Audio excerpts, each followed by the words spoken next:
Hola, ¿qué tal? Bienvenidos a Órbita Cero. Les hablamos de un podcast de la Fundación Diabetes Cero, una fundación que es española, que además es líder en investigación de una cura para la diabetes tipo 1, un espacio, el que están ustedes ahora mismo escuchando o visualizando, donde la ciencia va a ser la principal protagonista. En cada uno de ellos, en cada uno de estos capítulos, les traemos a los mejores expertos, sin duda, en la materia, expertos en investigación y en diabetes, ahora mismo y que están posicionados en nuestro país, para que conozcáis de primera mano todos estos avances, los proyectos en materias de investigación y que están puestos en marcha ya para encontrar una cura para esta enfermedad autoinmune que además es crónica y grave y que en estos momentos afecta a miles de personas en nuestro país, como todos ustedes saben. La verdad es que coincide en que la mayoría de los diagnósticos estamos hablando de niños y de niñas. Hoy les hablamos y le vamos a saludar en este espacio a Estela Rosell Masés. Es investigadora del Grupo de Investigación de Inmunología y Metabolismo de la Facultad de Medicina en la Universidad de Lleida y del Instituto de Recerca Biomédica en Lleida. Este proyecto del que les vamos a hablar hoy, el de Estela Rosell, está buscando desarrollar una microbioterapia efectiva en un tratamiento específico, el de la diabetes tipo 1, y que además es uno de los dos proyectos, sepan, que han sido galardonados con una beca, la beca Impulso Talento Joven de la Fundación Diabetes Cero. Bienvenida, Estela, a nuestro espacio. ¿Qué tal? Muy buenas. Muy buenas, muchas gracias por invitarme. Bueno, Estela, cuéntanos lo primero, ya que he abierto boca diciendo que has sido premiada con un proyecto. ¿En qué consiste ese proyecto? Sí, nuestro proyecto consiste en el estudio de las bacterias de la microbiota intestinal asociadas a la ausencia de diabetes tipo 1 y también de las bacterias de esta microbiota intestinal que están relacionadas con el desarrollo de la diabetes autoinmune.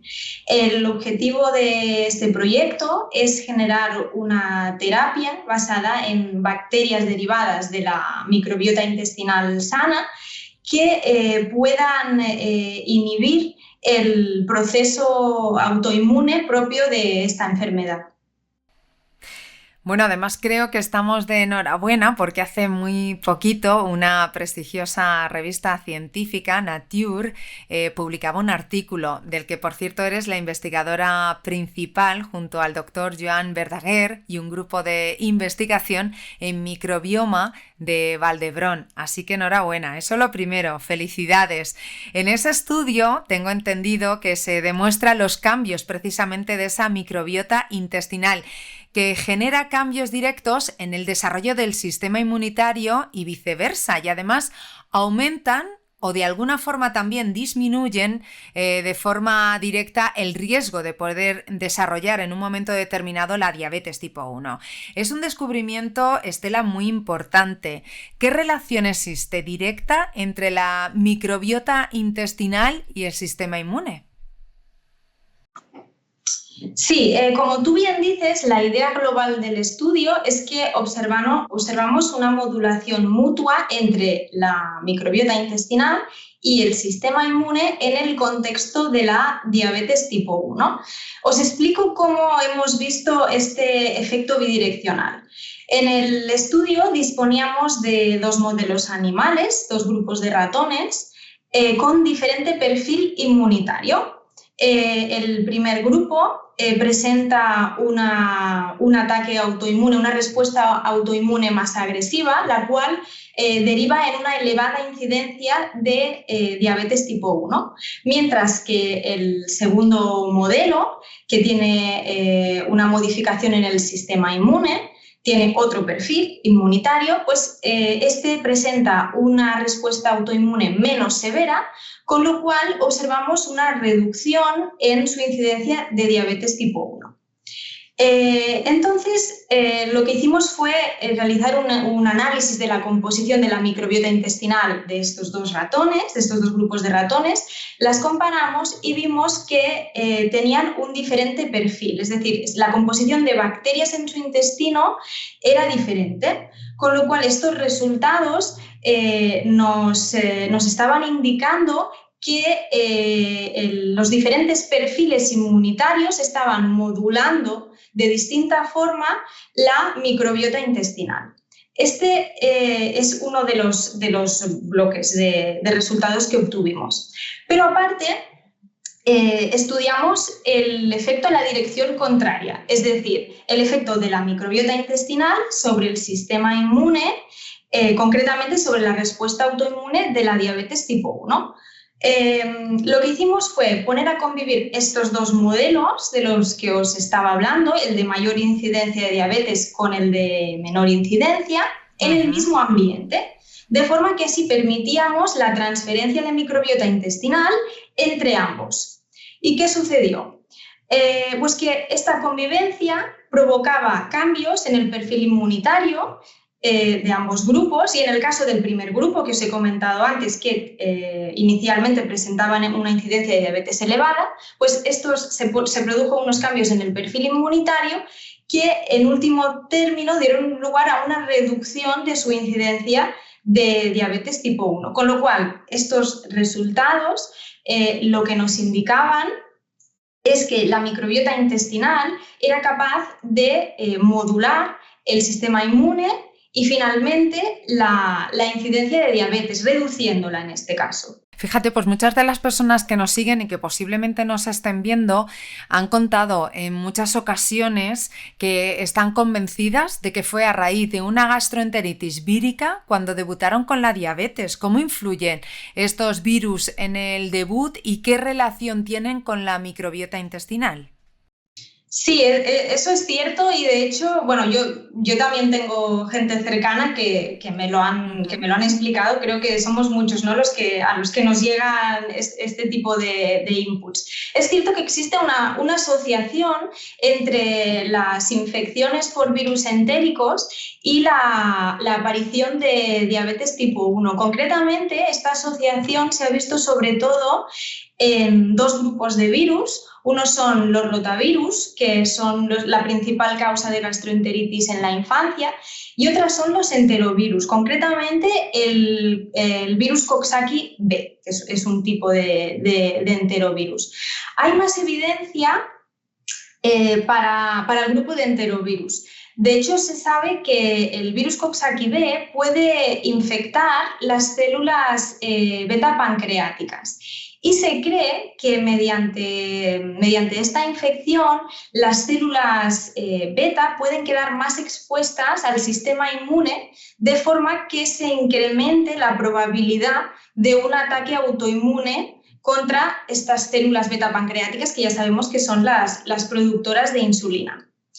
Entonces, en relación a la microbiota intestinal, si queremos ver una asociación entre estos virus y la microbiota intestinal, sabemos que cuando sufrimos una gastroenteritis se produce lo que llamamos una disbiosis o una alteración de nuestra microbiota intestinal. Y precisamente nuestra hipótesis de partida es que la disbiosis intestinal producida por una infección viral o por el motivo que sea, podría ser uno de los detonantes del proceso autoinmune propio de la diabetes tipo 1 o de otras enfermedades autoinmunes. Fíjate, también hace que nos planteemos, ¿no?, en muchas ocasiones qué impacto pueden tener los diferentes medicamentos que utilizamos, ¿no?, o que consumimos de forma habitual cuando estamos enfermos, en ese impacto que pueda tener la diabetes tipo 1. Muy especialmente cuando hablamos de medicamentos hablamos de antibióticos, claro, pero ¿influye en la ingesta de los antibióticos también en edades muy tempranas? Los niños se suelen poner desde pequeños muy a menudo se ponen malos y tenemos que medicarlos, ¿no? ¿Está relacionado ese consumo de tanto medicamento, en concreto antibióticos, desde la infancia en ese debut de la diabetes? Sí, puede influir, se ha visto cierta relación. Además, se da la situación de que cuando somos pequeños, durante los primeros años de vida, es cuando se forma nuestra microbiota intestinal. Entonces, en este momento es cuando nuestra microbiota es más sensible a los cambios inducidos por cualquier factor ambiental o por cualquier medicamento, como son los antibióticos, que ya sabemos que pueden modificar, pueden alterar la composición de la microbiota intestinal, porque evidentemente eliminan, su función es la de eliminar bacterias. Y de hecho, pues bueno, en algunos ensayos clínicos se ha visto que durante los 2 primeros años de vida, la administración, el uso excesivo de antibióticos, como mínimo en 5 o más ocasiones, puede incrementar el riesgo de desarrollar diabetes tipo 1. Aún así, tampoco debemos enviar un mensaje en contra de los antibióticos, ya que ante una infección que nuestro sistema inmune no puede resolver, su uso es indispensable. Pero bueno, los datos pues también están ahí. ¿Hablamos de antibióticos concretos? En estos ensayos se vio este efecto en antibióticos de amplio espectro, porque obviamente, bueno, sabéis que los de amplio espectro pues afectan a más grupos de bacterias. Entonces, claro, la lógica nos dice que cuanto más depleciones la microbiota intestinal, cuantas más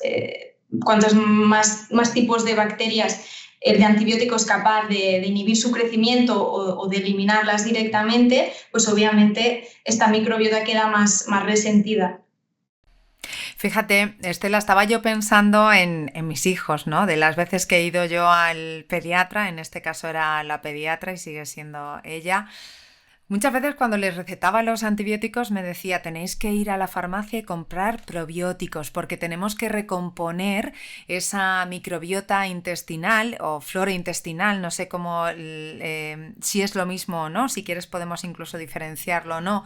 En caso de, pues por ejemplo, tener gastroenteritis o cuando están en un tratamiento con antibióticos, que es bueno que les demos esto como suplemento, sobre todo cuando se habla de niños y niñas y tú estabas diciendo que ahí es cuando se forma, ¿no? En la infancia, cuando formamos bien esa microbiota intestinal. Sin embargo, el uso habitual todavía está limitado, es decir, parece que es solo cuando tenemos que tomarlo, cuando lo receta el médico, etcétera, y en ocasiones incluso tampoco se conoce muy bien qué tipo de especies bacterianas contienen también estos probióticos, ¿no?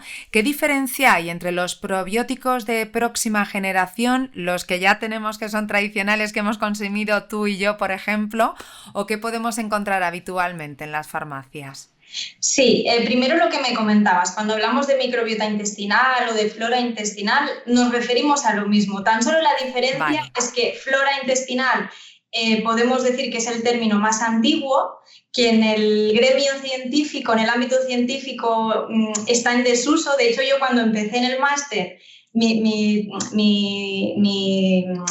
trabajo de fin de máster ya estaba dedicado a esta línea de investigación.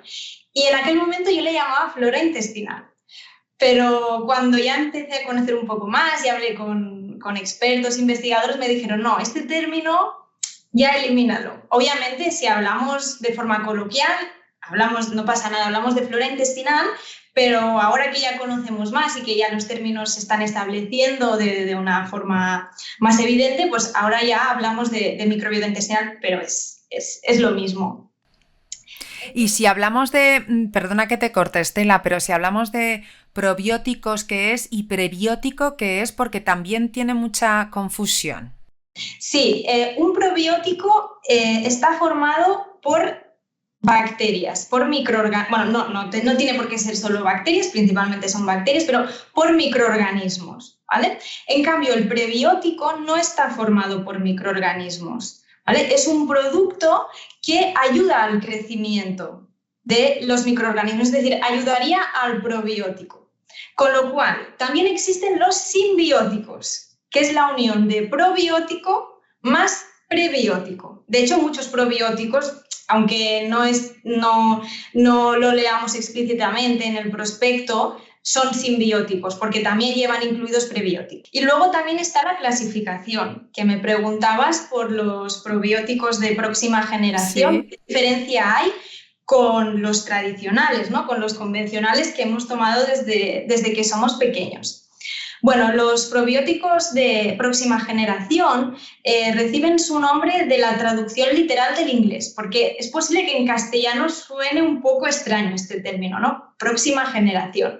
En inglés los llamamos probióticos Next Generation. Entonces hacemos la traducción literal y nos salen probióticos de próxima generación. Estos presentan una serie de diferencias respecto a los convencionales, ¿vale? En principio, los probióticos de próxima generación derivan de la microbiota intestinal. Pueden aislarse de animales o humanos, aunque idealmente deberían ser de derivación humana para que sea más fácil la colonización del intestino humano. Además, estos probióticos de próxima generación contienen bacterias que se han identificado a través de técnicas avanzadas de análisis de la microbiota intestinal. Y estos análisis se han hecho comparando la composición de la microbiota intestinal de individuos sanos o con individuos que padecen ciertas enfermedades, como por ejemplo la diabetes tipo 1. En cambio, los probióticos tradicionales o convencionales derivan normalmente de la leche, de alimentos fermentados. Generalmente son de origen animal y no han sido identificados mediante estas técnicas que os comentaba. Además, puede ser que tengan una menor diversidad de géneros bacterianos. Los géneros bacterianos es un tipo de clasificación, o sea, cuando hablamos de género bacteriano estamos clasificando las bacterias en un cierto nivel, ¿vale? No tiene más. Es un nivel que está por encima de la especie. Como cuando hablamos de la especie humana, por encima estaría el género y encima hay otras clasificaciones, ¿vale? Y bueno, lo que os comentaba, estas diferencias. No obstante, sí que es cierto que algunas especies de los probióticos de próxima generación pueden ser de algunos de estos géneros que ya existen en el mercado, que son de estos probióticos convencionales. Es decir, pueden estar emparentados, aunque no sean exactamente las mismas especies o las mismas cepas. Estas serían un poco, a grosso modo, las diferencias. También comentaros otra cosa en relación a las generaciones de probióticos, porque hemos hablado de los probióticos de próxima generación y de los tradicionales. Existe otro tipo de clasificación, por eso lo comento porque creo que genera un poco de confusión, que son los probióticos de primera, segunda, tercera y cuarta generación, que es otro tipo de clasificación. Estos probióticos de primera, segunda, tercera y cuarta generación se diferencian en el sistema para mantener la viabilidad en el intestino, no tanto en su composición. Por lo tanto, no confundir los de próxima generación con estos que llevan incluido pues, este sobrenombre, ¿no? de primera, segunda, tercera, cuarta. Es otro tipo de clasificación, pero como tenemos la misma palabra de generación, por eso os comento la distinción. Estela, ¿podríamos decir que la microbioterapia está de moda? Porque está muy en auge, más allá de que sea una tendencia actual que tenemos en estos momentos. No sé si existen microbioterapias que ya se estén aplicando a otro tipo de enfermedades autoinmunes y que lo estén haciendo con éxito. Sí, es cierto que lo que podríamos decir es que la microbiota intestinal está de moda. Ahora todo se relaciona con la microbiota intestinal, a nivel comercial se está explotando mucho, por eso también te hablaba de que hay que vigilar con los probióticos, porque parece que siempre es bueno tomar probióticos porque están de moda. Esto en parte puede enviar un mensaje confuso, ¿no? Pero bueno, si nos centramos ya en datos científicos, ya a nivel de lo que comentabas, pues de una microbioterapia, de utilizar los probióticos en el contexto de enfermedades autoinmunes, sí que aparte en el contexto de la diabetes tipo 1 también se ha probado en otras enfermedades autoinmunes. Si te parece, primero te comento un poco cómo está el tema en la diabetes tipo 1 y luego paso a otras enfermedades autoinmunes. Pues vamos a ello. Sí, en diabetes tipo 1 se están realizando ahora mismo multitud de ensayos clínicos con probióticos, principalmente de los tradicionales que hablábamos antes. Y aparte también tenemos datos de experimentos con modelos animales. En modelos animales ya hemos visto que el tratamiento con probióticos convencionales puede reducir la incidencia de diabetes autoinmune.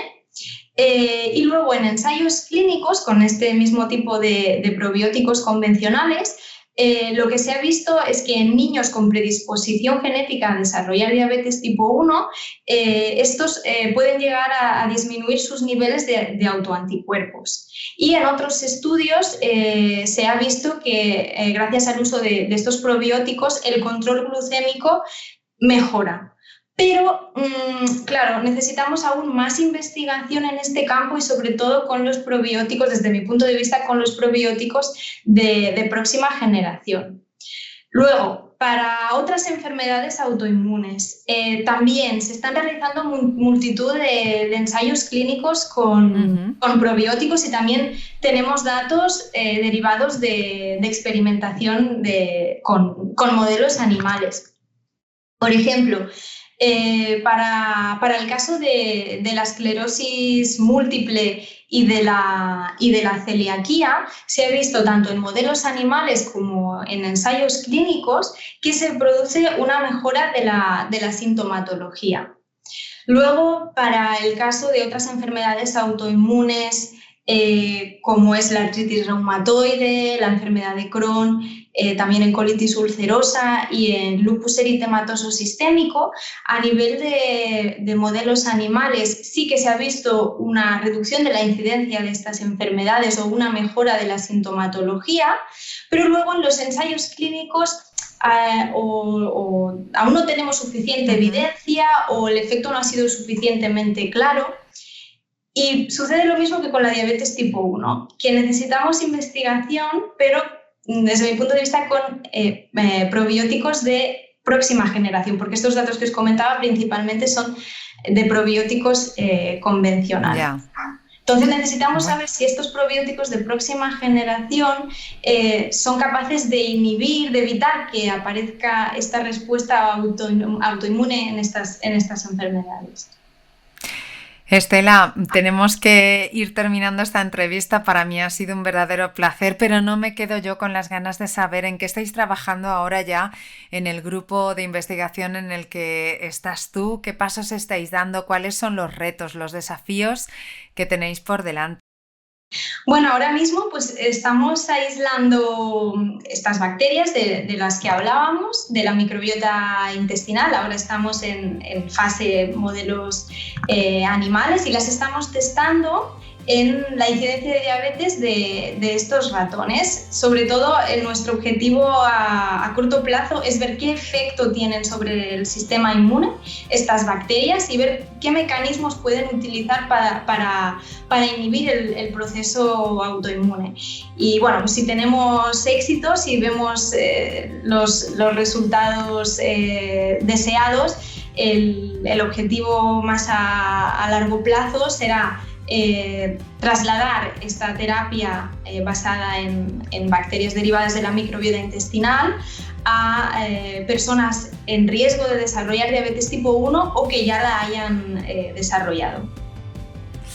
Pues Estela Rosell, muchísimas gracias. Ha sido un verdadero placer, no solo para mí, sino aquellos que nos estén ahora mismo viendo o escuchando en esta serie de programas que se llaman Órbita Cero, que estamos haciendo estos podcasts desde la Fundación Diabetes Cero, una fundación española que, como saben, es líder en la investigación en estos momentos de la cura para la diabetes tipo 1.